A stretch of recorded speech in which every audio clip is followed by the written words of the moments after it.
Salut YouTube, salut tout le monde. Aujourd'hui on se retrouve dans une nouvelle vidéo où on va parler du speedrun Any% No Amiibo de Breath of the Wild. Et aujourd'hui le but de la vidéo ça va être vraiment de vous montrer une run que j'ai faite qui est en 28 minutes et 14 secondes et qui utilise uniquement des strats basiques, qui va pas chercher des tricks poussés etc. Donc c'est ce qu'on va voir. Et le but ça va être vraiment de vous montrer en vidéo concrètement pourquoi et en quoi faire les strats simples c'est mieux que d'aller chercher des strats records du monde tout de suite. Tout ce que je vais dire, c'est aussi, attention, du petit disclaimer, dans l'optique où vous voulez des temps les meilleurs possibles, le plus vite possible, donc dans l'optique de la progression optimale, entre guillemets. Donc tout ça, ça va être dans cette optique-là, et le principe, ça va être d'avoir aucun win bomb turn, donc c'est-à-dire avec des setups plus compliqués, pas d'extended shield clip qui sont frame perfect, la route castle, la plus simple et constante. Et pareil pour le boss rush, on opte pour les strats plus constantes, plus faciles et qui mettent pas en danger la run si on les rate. Donc c'est ce qu'on va voir et on va voir que ça permet quand même, avec une bonne exécution et de la régularité, d'obtenir à la fin un très très bon temps parce que 28 minutes 14 en no amiibo, ça reste quelque chose de très solide et qui donne un classement mondial qui doit pas être dégueu du tout, hein. Ça doit tourner autour du top 20. Donc c'est pas mal. Le début de la run, ça change pas particulièrement d'habitude. On skip la cutscene. Tablet Shaker. SOR Clip, c'est pareil. C'est quel que soit votre niveau, vous irez plus ou moins vite en fonction de votre expérience. Mais il n'y a pas de strat plus ou moins risqué pour le SOR Clip, hein. C'est toujours la même chose.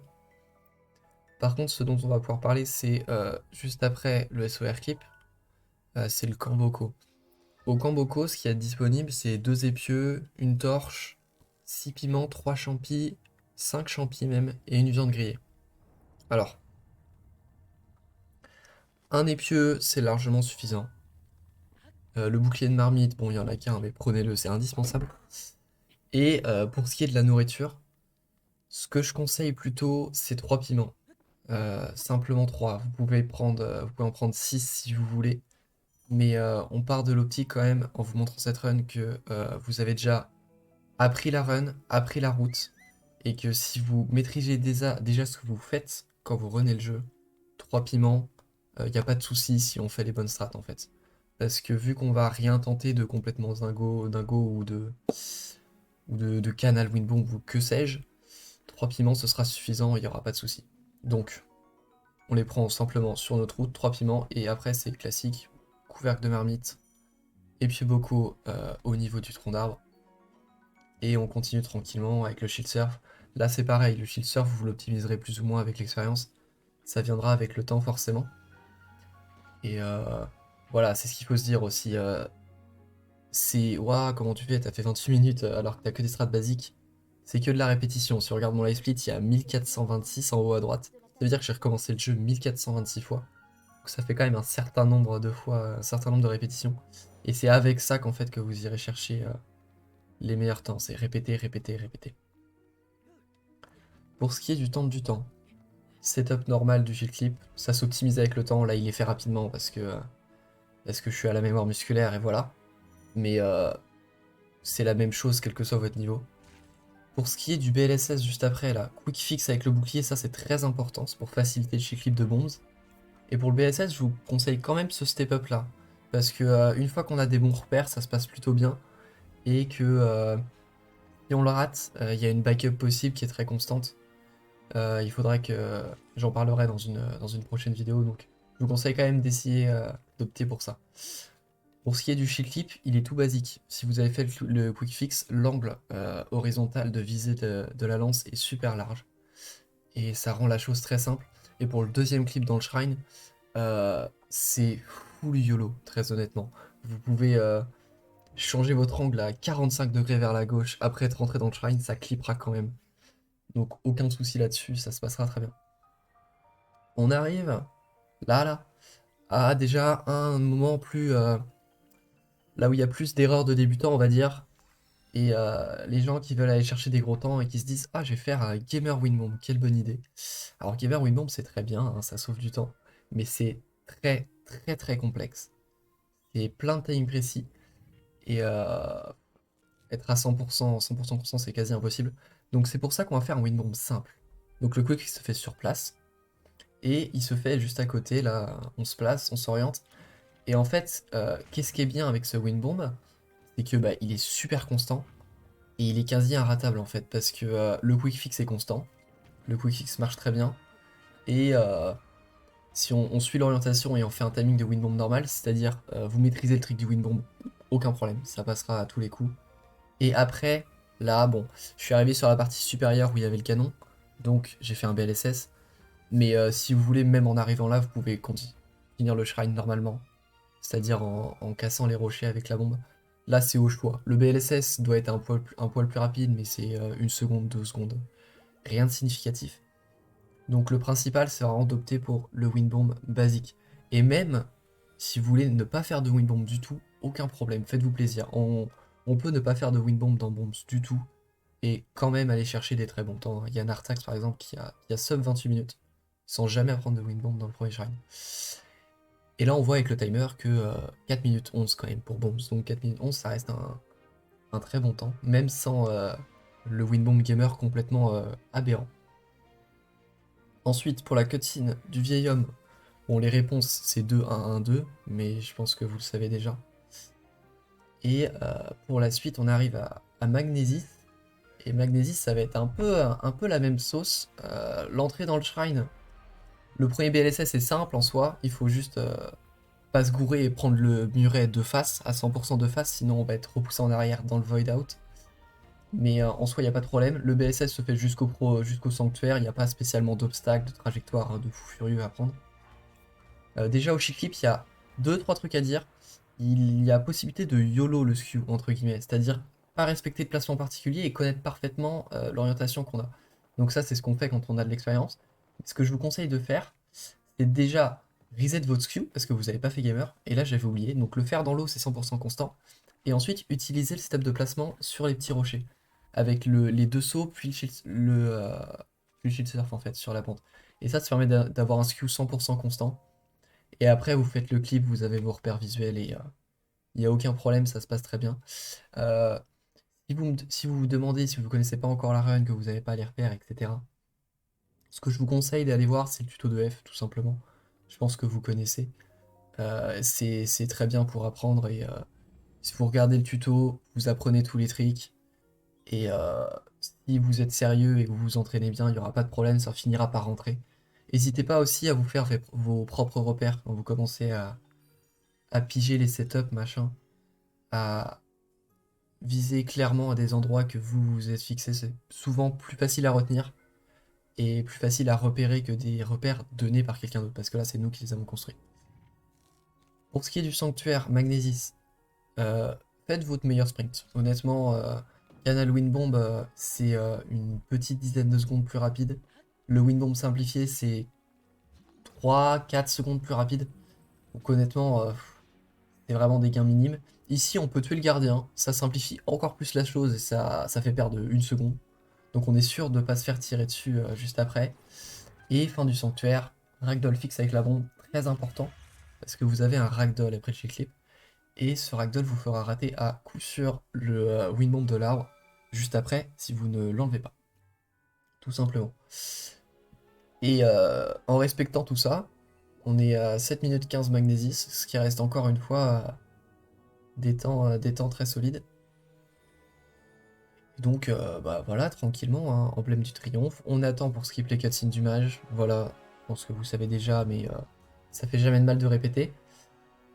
Et donc on arrive sur Stasis. Alors Stasis, le slide pour y aller utilisé par les meilleurs runners, il est super compliqué et je vous le déconseille parce que il peut vraiment engendrer des pertes de temps assez énormes. Ce que je vous conseille plutôt, c'est un BLSS en 2 temps. Donc là, c'est ce qu'on va voir sur cette run, hein, bien sûr. On va jusqu'à la boss, là, ça y arrive, et en fait, après, on stoppe le BLSS, tout simplement, volontairement, et on se dirige vers un deuxième step-up, juste ici, et on continue, et là, on est pile poil à la bonne hauteur. Ici, erreur, c'est bien, ça montre une backup. Voilà, un step-up de backup si vous en avez besoin pendant vos runs, pouf, et vous êtes à la même hauteur, et ça se passe très bien. Donc c'est le mieux pour faire Stasis. Et c'est plus lent, ça perd 10 secondes. Mais honnêtement, c'est vraiment passer sur le BLSS plus rapide, c'est utile qu'à partir d'un objectif de sub 29, sub 28 quoi. Pour Triwind Bomb, prenez le temps, place les bombes, on attend bien le 1/4 et il n'y a pas de problème. Faut simplement bien comprendre le placement de la bombe ronde et une fois que vous avez la mémoire musculaire, ça rentrera tout seul. Si vous ratez, comme ici je l'ai fait misérablement, l'entrée dans Stasis, vous pouvez vous diriger là où j'ai été en fait, plus sur la gauche de l'ascenseur, et appuyer sur B et sauter. Et ça vous fera rentrer inbounds en fait dans le sanctuaire. Et ça permettra de rentrer tout simplement. Pareil pour le check-clip de Stasis, il y a des repères visuels très précis, c'est une orientation à voir, et c'est pareil, il est un peu comme celui de Bombs, c'est plutôt large honnêtement. Donc prenez simplement le temps, on vise, on shield surf, on retire le shield, voilà, il n'y a pas de souci. Ce qu'il faut, c'est vraiment pas se précipiter, parce que la précipitation, ça peut coûter très cher. On fait son shield surf, on n'arrive pas à enlever le bouclier, machin, et du coup on retombe dessus, on a perdu le skew, faut faire un skew, c'est une catastrophe. Donc vraiment prendre le temps et y aller étape par étape. Pour ce qui est du sanctuaire en lui-même de Stasis, pareil, un petit sprint tranquillement. Ça s'optimise forcément, là on voit, après avoir Stasis la boule, je sors l'arme.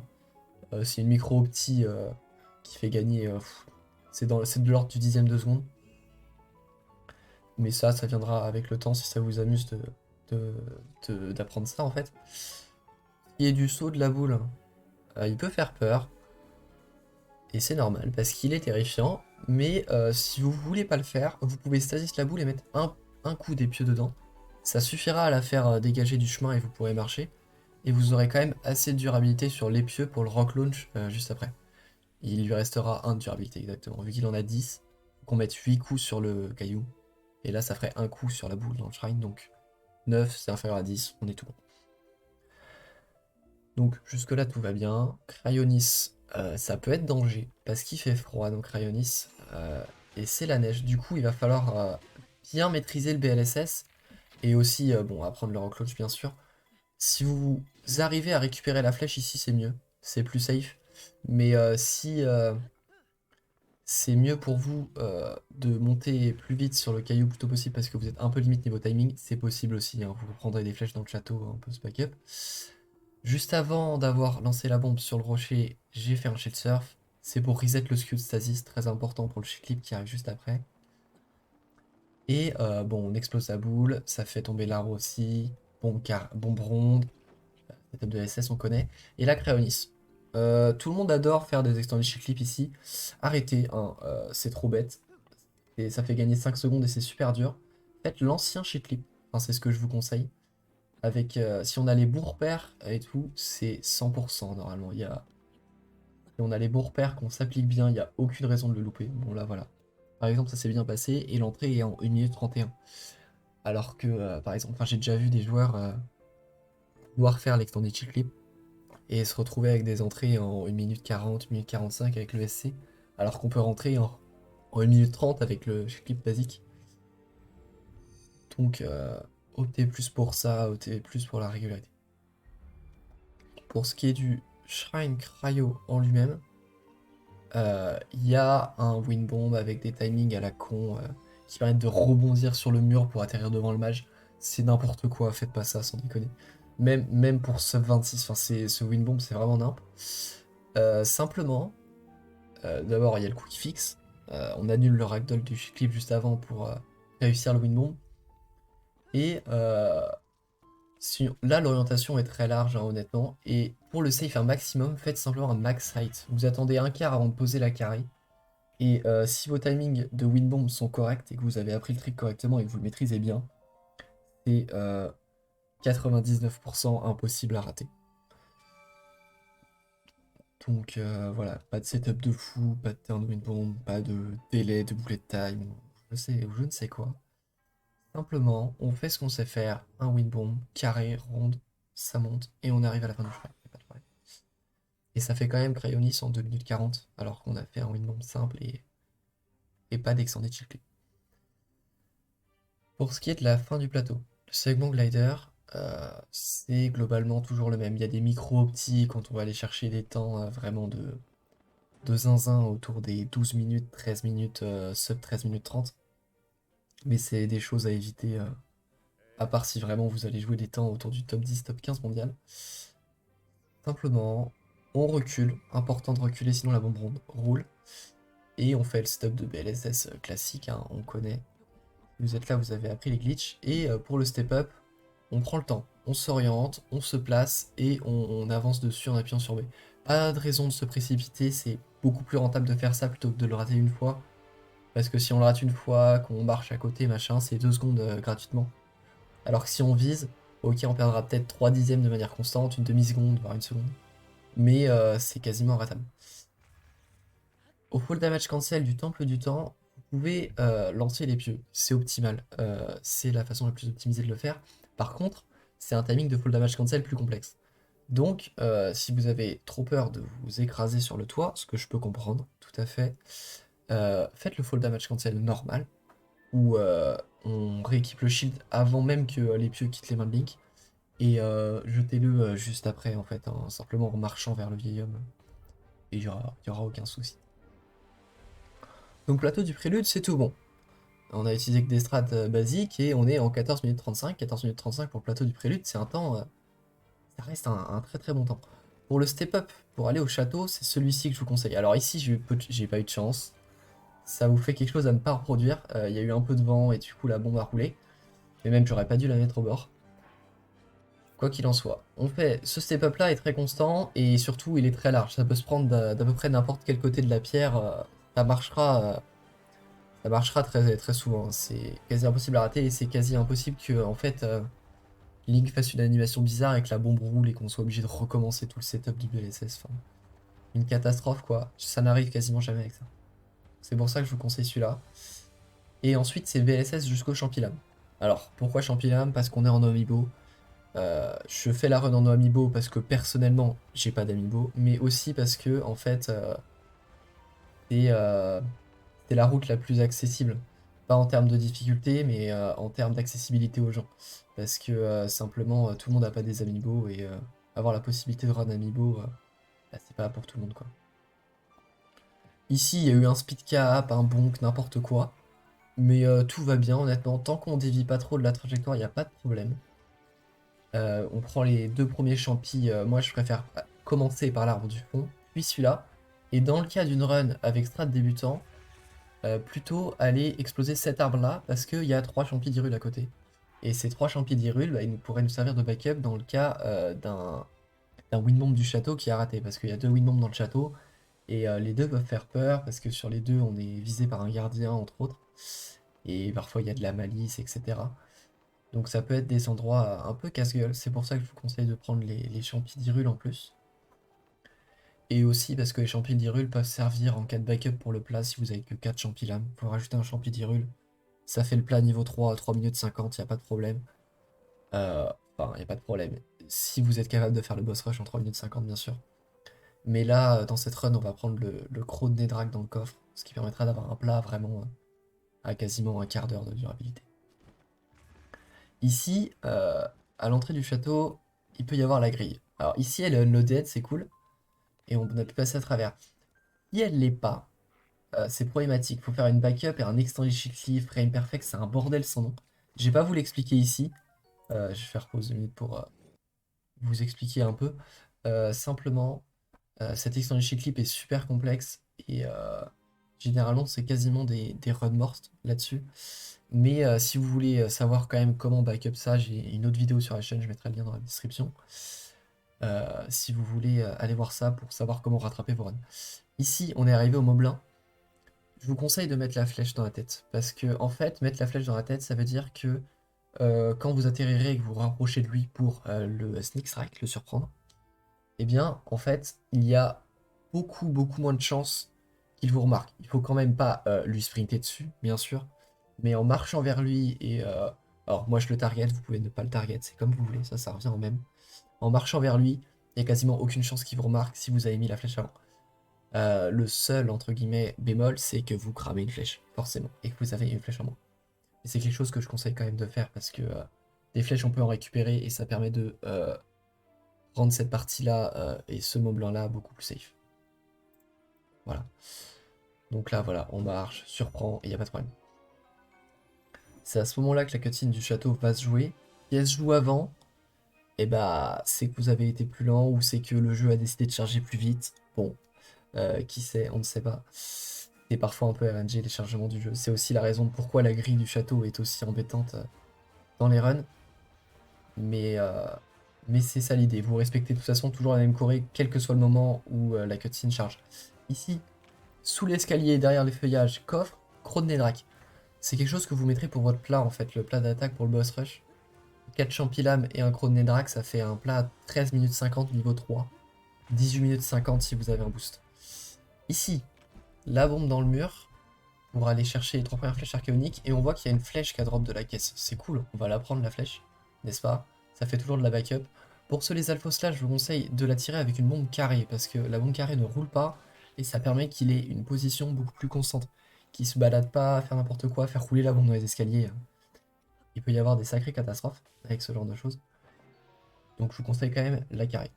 Donc le plat, j'ai même pas vu la durée, mais un quart d'heure quoi. Vraiment, vous êtes méga large, vous pouvez le bouffer maintenant, même avec un boss rush très lent, il n'y aura aucun problème. Ici, j'ai fait la version de skip de la malice rapide, entre guillemets. Vous pouvez tirer sur l'œil. Si, je vais revenir en arrière. En fait, en haut à gauche, là, on le voit pas à l'écran parce que la caméra est tournée, mais il y a l'œil de malice. Et d'ici, vous pouvez lui tirer dessus. Alors, ça crame une flèche, forcément, mais ça permet de save complètement et de pas avoir à faire un saut au-dessus de la malice. Désolé.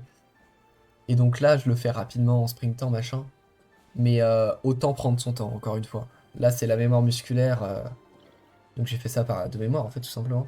Mais vraiment, prendre son temps de le faire tranquillement, c'est le plus important parce que si on commence à tomber ici, ça peut être cata parce qu'on perd un demi-cœur par seconde et ça peut être très dangereux. Ici, c'est le deuxième coffre de flèche archéonique et j'ai récupéré un deuxième bouclier. Vous pouvez aussi récupérer un deuxième bouclier sur le lézal que vous avez tué, le lézal fausse. C'est comme vous voulez en fait, un bouclier de chevalier ou bouclier lézal, et peu importe. J'ai pris le bouclier chevalier parce que je le trouve plus joli, très honnêtement, il n'y a pas plus de raison que ça. Pour Swing Bomb, c'est un max height. Attention, très important. Max height Wind Bomb, si vous ne mettez pas de délai pour la pose de la carré, et que vous mettez un délai pour la détonation de la road, c'est mort. Ça passera jamais. Donc c'est aussi pour ça que je vous ai dit de prendre les champis au cas où en cas d'échec des monuments du château. Et après, bon là on l'a vu, j'ai détonné la bombe carrée. Juste ici. C'est quelque chose auquel il faut penser parce que en fait, si la bombe carrée n'est pas détonnée, et ben, au deuxième wind bomb ça peut vous embêter. Vous êtes en plein mode ralenti, vous essayez de poser la carré, elle explose, et la mémoire musculaire, vous revenez sur la ronde, vous la faites exploser, et c'est le suicide. Donc vraiment, ça peut être des moments dangereux, donc pensez à la détonner, ou à checker si elle est détonnée. C'est toujours intéressant. Et switch sur Magnésis, je le fais ici, parce que c'est pour prendre l'arc de garde royale. Ici, on tire la flèche, la position de la flèche, aux F un peu, hein. Faut qu'elle soit vers la droite de la salle. Moi, j'utilise toujours le même repère, mais c'est vraiment sur la droite. On déséquipe l'arc et on saute. Et si on atterrit avec la paravoile sortie et qu'on est derrière le moblin, normalement, il n'y a aucun souci. Voilà. Alors, vous pouvez le target ou pas. Quoi qu'il arrive, si le bouton surprendre est affiché ou non, vous pouvez le surprendre en soi. Il n'y a aucune raison que ça ne marche pas. Donc, vous pouvez limite spam Y en arrivant, mais bon, faites pas les fous non plus, ça peut être dangereux. Ça reste Breath of the Wild, ça peut troller de temps en temps. Et donc là, on a tout le stuff. 5 flèches en bois, donc on en a en tout 8 ou 7, je sais plus.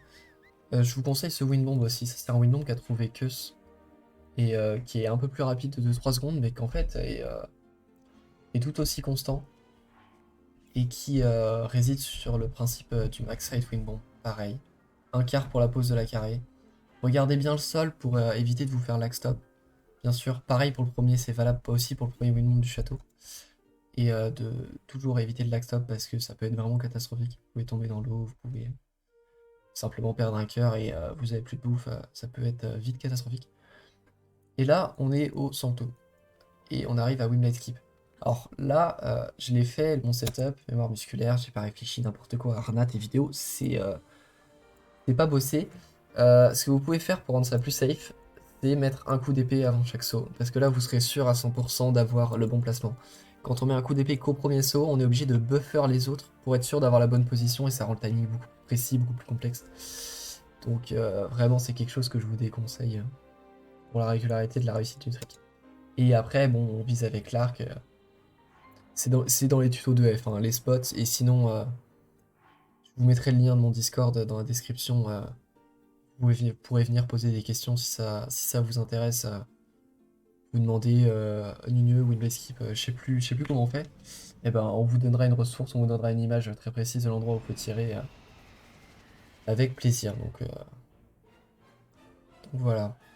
Et là, on arrive au boss rush.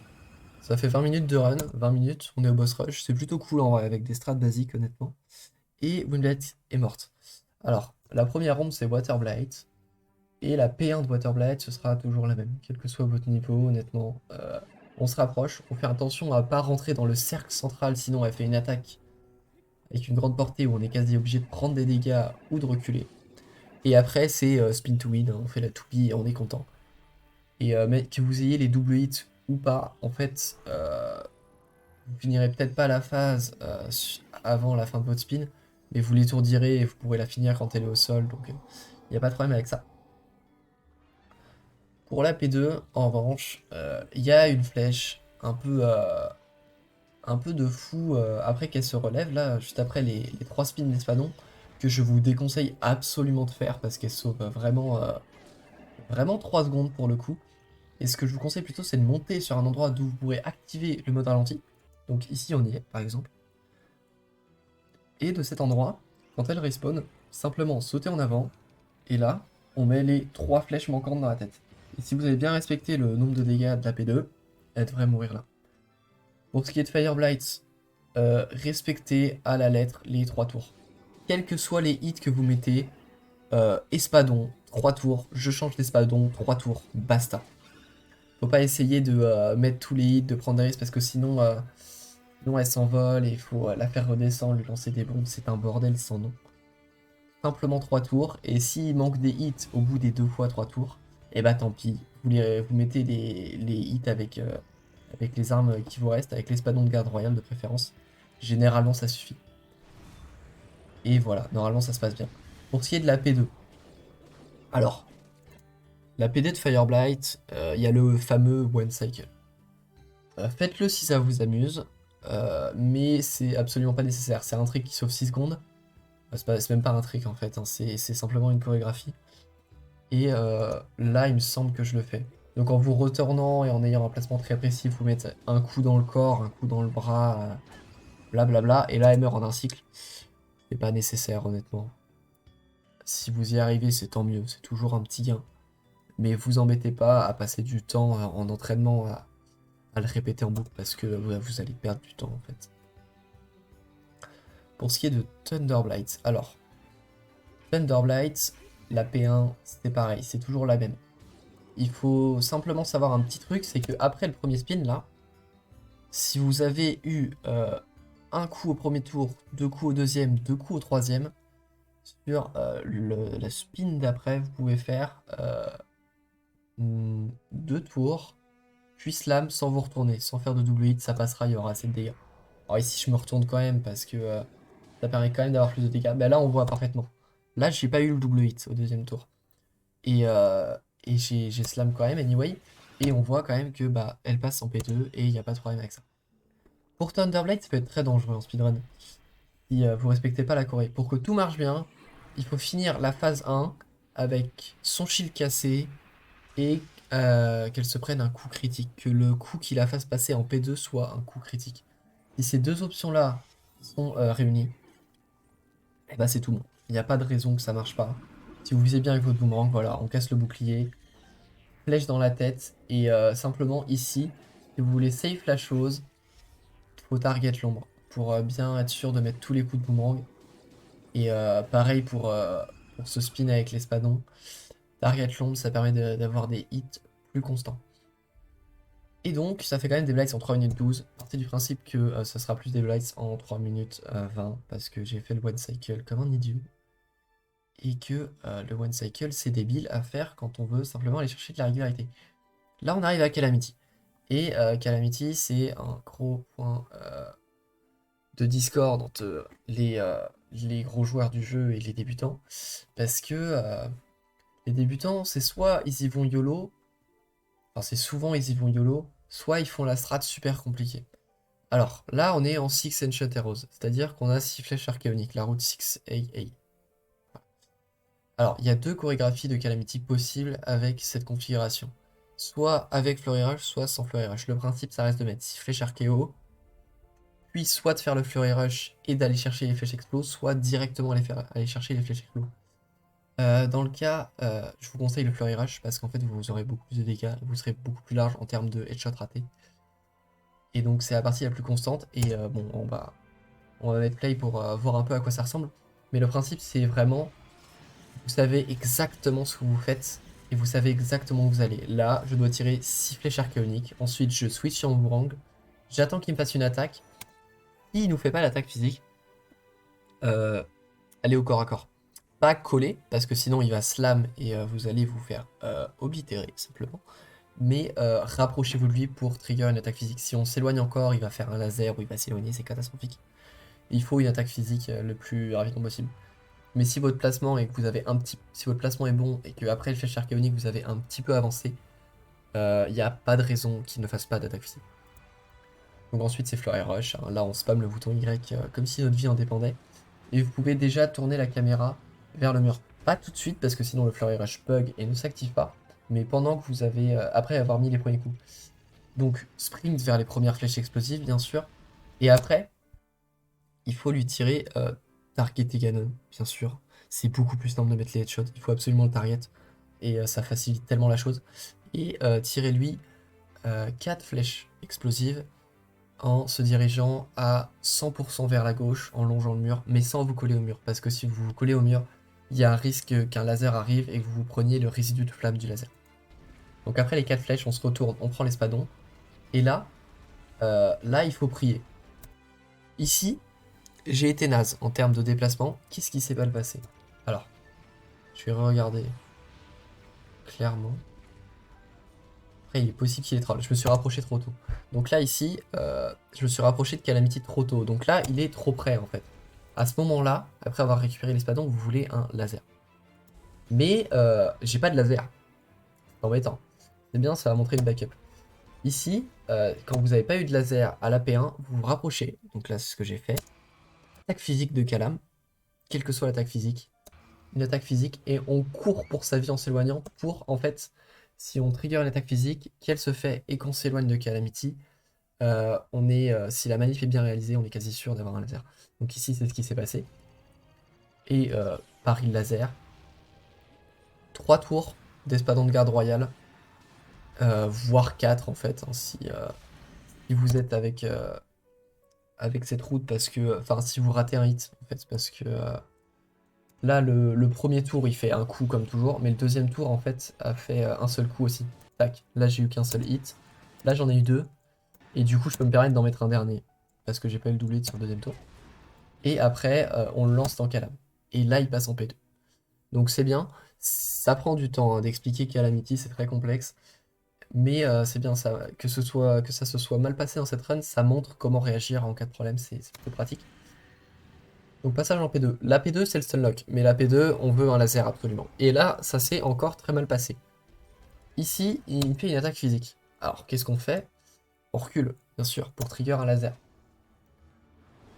Sauf que, voilà, quand la phase 1 de Calamity se passe pas très bien, eh bien il se peut que le trigger de laser de la P2, si vous n'avez pas instant laser, marche pas très bien non plus. Et ici, bah, il était pas de bonne humeur et il est monté au mur. Alors, c'était plutôt bien, parce que ça va montrer ce qu'on peut faire quand il est au mur. Simplement attendre et prier pour qu'il fasse une attaque qu'on se sent capable de parer. Donc ici, je vais la parer. Mais si vous avez trop peur de Calam, machin, ce que je peux comprendre, honnêtement, c'est tout à fait compréhensible. Là, c'était un pattern que je connaissais, donc je l'ai paré. Mais vous attendez qu'il vous fasse 3 attaques, et au bout de 3 attaques sur le mur, il descendra à coup sûr. Et pourrez à nouveau, si vous êtes directement à votre distance, réduire un laser, soit attaque physique, laser, même pattern. Donc ici, il fait les petits lasers, tac. Donc on voit quand même que je lui en ai laissé tirer un en fait, pour prendre le temps quand même d'identifier ce qui m'arrive dessus. Et après, bon, on le fait tomber. Et c'est stunlock. Pour le stunlock, un ou deux coups de longue épée de vertu au début, peu importe. Et après, à spin to win quoi, slam en boucle. Je vais pas vous expliquer les timings ici, je pense que si vous êtes là, vous connaissez déjà, ou alors allez checker le tuto de F, les timings du stunlock sont très bien expliqués, il n'y aura pas de problème là-dessus. Et à partir d'ici, en soi, c'est tout droit. Néanmoins, si vous ratez votre stunlock, vous répétez la même pattern, encore une fois, on essaye qu'il nous fasse une attaque physique, on s'éloigne, on essaie d'avoir un laser. S'il monte sur le mur, pareil, même chose, on attend qu'il descend, et on essaye d'obtenir un laser à tout prix pour pouvoir recommencer le stunlock. Et voilà. Calamity Ganon mort en 25 minutes et 38 secondes. Et quand même, le boss finit en 2 minutes 08. Alors qu'il s'est passé de la pire manière possible en fait. Hein. Tous les trucs qui pouvaient mal se passer sont... Quasiment tous les trucs qui pouvaient mal se passer se sont mal passés. Mais si on a les backups efficaces, ça se passe tout à fait correctement. Et si on a aussi le training, ce que je vous conseille, c'est d'avoir une save en fait d'entraînement au boss rush. Où vous pourrez le refaire, en boucle pendant un certain temps jusqu'à l'avoir bien en main en fait et avoir la mémoire aussi de ce que vous faites. Pour ce qui est de Dark Beast, il y a une chorégraphie et je vous conseille de la prendre parce que sans déconner, Dark Beast, c'est 100% gratuit de chez gratuit. Simplement, faut faire le bon truc. Ici, après que Zelda, voilà, après qu'elle ait dit il te faudra viser les points lumineux, eh ben on fonce en spring sur la gauche de Dark Beast. Je vais vous expliquer la choré parce que. Enfin, simplement prenez 10 minutes pour la prendre et vous le raterez jamais en run. Et ça vous soulagera d'un point parce que rater à Dark Beast ou mourir à Dark Beast, ça rend fou, hein, surtout sur une PvP pace. Pour les cibles, attendez simplement qu'elles apparaissent. Pas de pré-shot de fou malade. Enfin, si vous voulez vous amuser à pré-shot, allez-y. Mais ça peut soit mettre dans la sauce, soit vous faire plus perdre de temps que ça vous en a fait gagner. Mais si ça vous amuse, allez-y, parce qu'honnêtement, c'est pas ici que les plus grosses catastrophes peuvent arriver. Et après avoir tiré sur les premières cibles sur le flanc gauche, on remonte sur le cheval, on repasse devant Dark Beast et on va sur le flanc droit. Une fois qu'il est complètement tourné, vous pouvez vous arrêter et viser la première cible. Même principe, attendez que la cible apparaît. Au fil du temps, vous connaîtrez l'emplacement d'apparition des cibles, donc vous saurez où viser à l'avance et on prend le temps tranquillement de viser. Après, donc ce que je vous explique, c'est ma chorégraphie de Dark Beast, hein, bien sûr, mais qui est utilisé depuis quasiment 2 ans et qui m'a jamais trop fait défaut, donc il n'y a pas trop de soucis là-dessus. Après ça, derrière Dark Beast, derrière le FIAC bien sûr, et on attend qu'en fait il réagisse. Donc souvent, même l'immense majorité du temps, il tourne, soit à droite, soit à gauche. Alors ici, il s'est tourné vers la droite, et une fois qu'il a fini de tourner, on va sous le bidou, et on anticipe son soubresaut en fait. Essayez pas de la pré-shot parce que celle-là, elle est plutôt compliquée à pré-shot et surtout si on la rate en fait, faut reviser parce que la cible a bougé depuis. Et la dernière flèche, bien sûr, faut pas trop se coller à Dark Beast parce qu'en fait cette dernière flèche, si on est trop collé au boss, eh bien il y aura problème si on tire la flèche de trop près en fait, tout simplement. L'œil va se refermer et on va être en bullet time, on va perdre toute l'endurance, il va tirer un laser et vous êtes mort, c'est con. Donc voilà, éloignez-vous au maximum à cheval pour vraiment safe la dernière flèche et tranquillement, ça fait un Dark Beast en 2 minutes 36 et le jeu finit en 28 minutes et 14 secondes. Donc vraiment, vraiment un bon temps. Ça fait quelque chose qui est aux alentours du top 20 mondial, il me semble. Et pour le plateau, ça fait aussi un classement tout à fait correct. Beaucoup moins bien quand même. Je sais plus, top 50, aucune idée. Mais ça fait des très bons temps, quoi. Sachant qu'il y a plus de 400 runs sur le plateau du Prélude. Et voilà. Donc vraiment, le but de cette vidéo, c'était de vous montrer pas la run idéale, mais la run avec les strats idéales. Un exemple de run avec les strats idéales que je vous conseille pour, une fois que vous êtes familier avec le jeu, aller chercher le meilleur temps possible, le plus vite possible, avec les bonnes strats. Parce que vraiment, tout ce qu'il faut pour maîtriser cette run, c'est savoir BLSS, c'est tout. Savoir bien s'orienter avec le BLSS quand même. Faut maîtriser des glitches. Parce qu'il y a quand même le slide de Cryo qui est pas trop, qui est pas évitable malheureusement. Et savoir win bomb. Mais juste win bomb simplement. Avec la bombe ronde en premier et on attend pour poser la carré, pour être safe avec la hauteur, machin. Mais c'est vraiment juste la maîtrise basique du trick du win bomb. Pareil pour le shield clip de base. On prend un skew, on fait un shield surf, on enlève le shield. Il n'y a pas plus basique comme shield clip donc. Et il y a quoi comme autre trick dans cette run? Bah, il y a le windblade skip, etc.